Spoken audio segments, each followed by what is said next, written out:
Hello students, in the last video we discussed about the first theory of dyes, that is Witt's theory, and in this video we are going to see about the remaining three theories.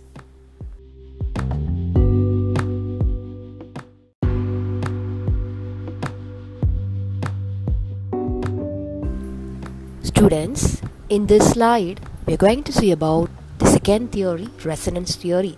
This is fully based upon the concept of resonance structures exhibited by a dye. That is, the color of an organic compound have been accounted for in terms of resonance hydrogen bonding inductive effect and steric hindrance. According to the resonance theory, the color of an organic compound is due to the assistance of different resonating structures in the molecule. For example, the yellow color of para-nitrophenol is due to the following resonance structure.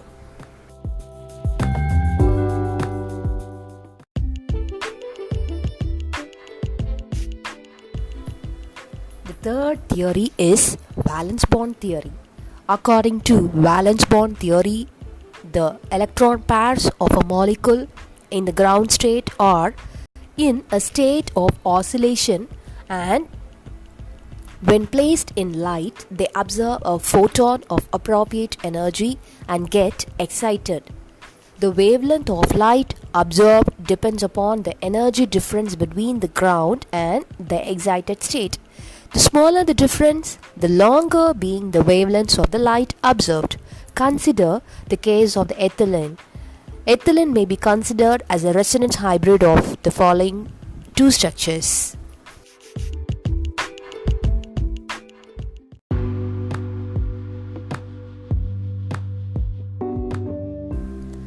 From the valence bond theory, we conclude the following things, that is, the energy difference between these two states is very larger, and so the energy of photon required to excite ethylene is very high, that is, wavelength is very short. The larger the number of electrons involved in the resonance, and smaller is the energy difference between the ground and the excited state. Hence, molecule with more extended conjugation can be exerted by a photon of longer wavelength.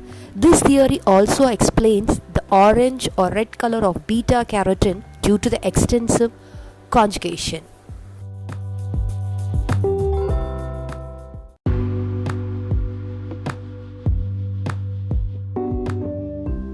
Students, the fourth theory is modern theory or molecular orbital theory. According to molecular orbital theory, an atom or a molecule is excited when one electron is transferred from a bonding or non-bonding orbital to an antibonding orbital. Electronic transitions can occur in the different ways, which is picturized in the given figure. From the modern theory or molecular orbital theory, we understand the following things, that is, sigma to sigma transitions. The transition of an electron occurs from a bonding sigma orbital of a molecule to the higher energy antibonding sigma orbital is known as sigma to sigma star transition. These transitions occur at the highest oxidation energy than the others. Also, it is observed in the saturated hydrocarbons, and bands appear in vacuum UV region. The second transition is N to sigma star transition. The transition of an electron occurs from pi bonding orbital to pi star orbital is known as N to N star transition. It is observed in alkenes, alkynes, carbonyl compounds. The bands appear in near UV region.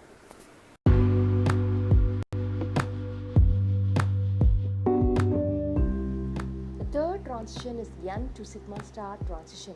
The transition of an electron occurs from non-bonding orbital of the ground state to the anti-bonding sigma orbital is known as N to sigma star transition. It is observed in saturated halides, amines and alcohols. Their bands appear in vacuum region. The fourth transition is N to pi star transition. The transition of an electron occurs from the non-bonding orbital of the ground state to the antibonding pi star orbital is known as N to pi star transition. It is observed in saturated aliphatic compound, ketones and aldehydes. The abundance appears in the near UV region.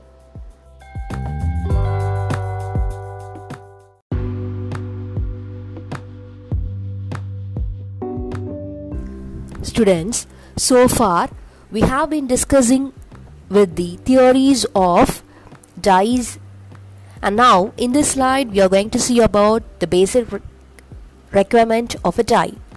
Dyes are colored compounds used to color substances like textiles, foodstuffs, paper and leather.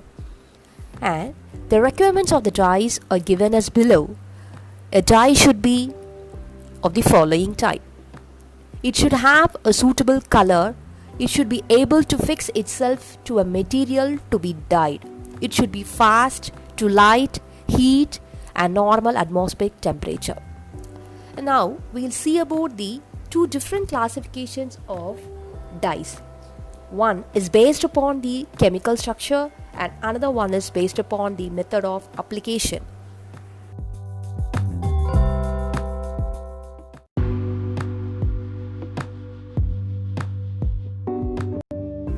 Students, let us discuss about the first type of classification, which is based upon the structure. A dye can be classified into 6 types based on its structure. What are they? Azo dyes, nitro dyes, triphenyl methane dyes, anthraquinone dyes, xanthine dyes and indigo dyes. And aniline yellow, methyl orange, methyl red, all these are examples of azo dyes. Picric acid, Marcius yellow, naphthol, naphthol green, white are examples of nitro dyes. Malachite green, crystal violet, rosanilin are examples of triphenyl methane dyes. Alizarin, alizarin red S are examples of anthraquinone dyes. Fluorescent, eosin, rhodamine B are examples of xanthine dyes. Indigo, trian, purple, thio indigo are examples of indigo dye.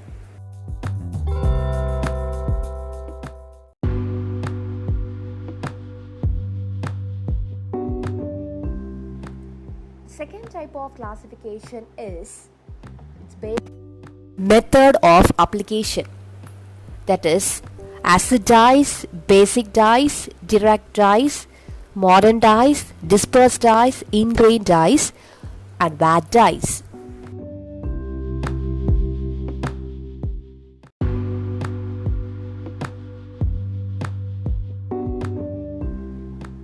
Students, one by one.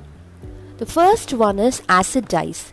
These are usually sodium salts of sulfonic acids and nitrophenols. These are used to dye animal fibers. That is why it is used for coloring wool, silk and nylon. Example for this dye is orange dye. The second type is basic dyes. These are substituted amines of their salts with HCl or ZnCl2. These salts are water soluble. They are used to dye animal fibers directly and mordanted vegetable fibers. Example, malachite green. Third type is direct dyes. These dyes are also known as substantive dyes. They are used to dye cotton, rayon, wool, silk and nylon. Example, Marcius yellow and Congo red. The fourth dye is mordant dye. These are known as adjunctive dyes. These dyes do not act directly on fiber but are applied to the fabric after treating it with the metal ion. The metal ion binds to the fabric and the dye in turn coordinates to the metal ion. Depending upon the metal ions used, the same dye can give different colors. Example, alizarin.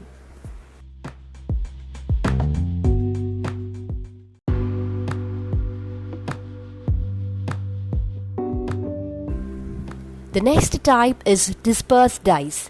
These are water-insoluble dyes which are dispersed by suitable reagents like phenol, benzoic acid.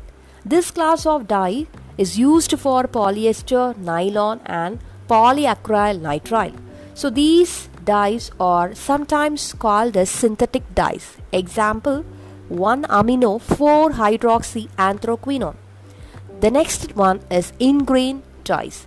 These dyes are produced in the fiber and attach themselves to fiber by an irreversible chemical reaction. Thus, the dyeing is very fast and irreversible chemical reaction. Thus, the dyeing is fast and the color can be retained for a longer time.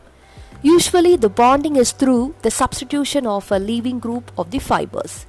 The next dye is VAT dyes. These dyes are historically the most well known of all the dyes.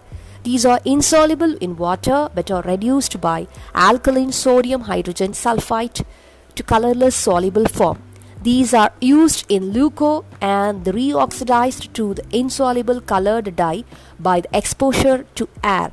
VAT dyes are commonly used for dyeing cottons. Examples, indigo.